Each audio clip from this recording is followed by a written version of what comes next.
Hi everyone, my name is Donnie Lowy. I'm here at Closeoutexplosion.com. Hope you're having an amazing day today.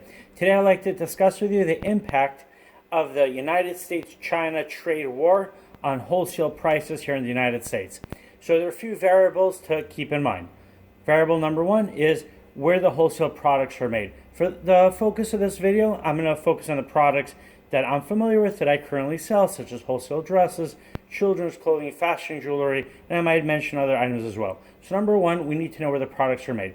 If your dress is being made in the United States, then you don't have to be concerned about the China-US trade war unless the materials are, maybe some of the materials, I should say, are being made in China and then they're being imported to the United States, and then those materials are being used to make the clothing. Number two, if the products are, let's say they're made in China, but let's say they were already imported before the tariffs were set and someone stockpiled a lot of, wholesale dresses, wholesale children's clothing, fashion jewelry, and so on, then you don't have to worry about the impact as well. On the other hand, let's say you have products that are coming in.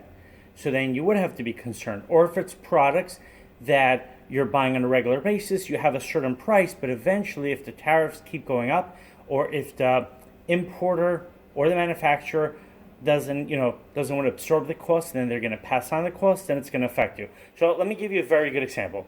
There could be a factory in China now that's making baby clothing.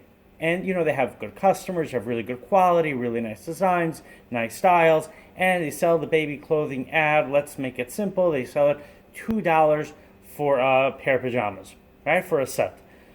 And now the tariffs, from my understanding now, they're up to about 25%. They might get increased. They might actually get lowered as well. It might, hopefully, if everything is resolved, maybe all the tariffs will soon be gone. So as of now, let's just go with 25%. So what's happening now is many of the manufacturers in China are absorbing those costs. They don't want to lose the business from the United States. They don't want, American retailers, American wholesalers to buy the merchandise from factories in Vietnam or Bangladesh or other countries. So they're absorbing those costs, meaning they're actually making less money. Eventually, if their labor costs go up, if they have other costs that go up, or they just simply say, hey, they need to make more money, they need to make the profit they're making before. American businesses can't have everything manufactured in Vietnam because Vietnam is not up to the scale of production yet that China is. So the Chinese manufacturers might say, hey, you know what? American retailers and wholesalers are going to have to buy from us. We're no longer going to absorb the cost.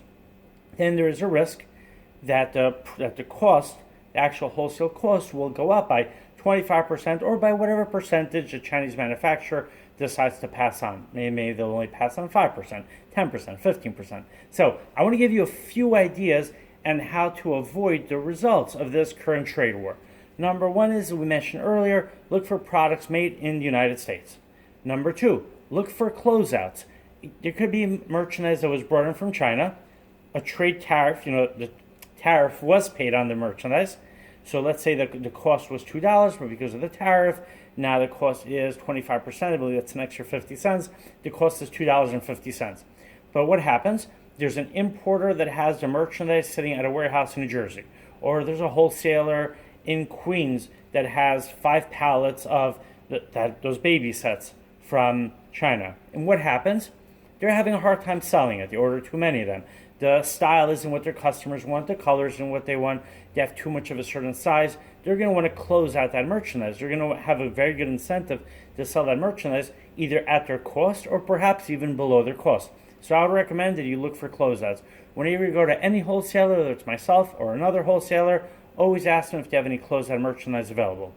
And then another way altogether is to just look for merchandise that's being made in other countries, such as Vietnam, Bangladesh, Mexico, any country that makes merchandise where it's being exported to the United States. Of course, you have to see the cost factor. China is still a very low-cost producer, but you'd be very surprised. There are many other countries that make merchandise where their costs are reasonably low, and the quality, which I believe is the most important thing, could be a lot higher than the quality of the merchandise that's being made in China. All right, I hope you enjoyed watching this video. My website is closeoutexplosion.com. My cell phone WhatsApp number is 1-917-913-6093. Hope to see you the next time you're in New York. Have an amazing day. Thank you for watching.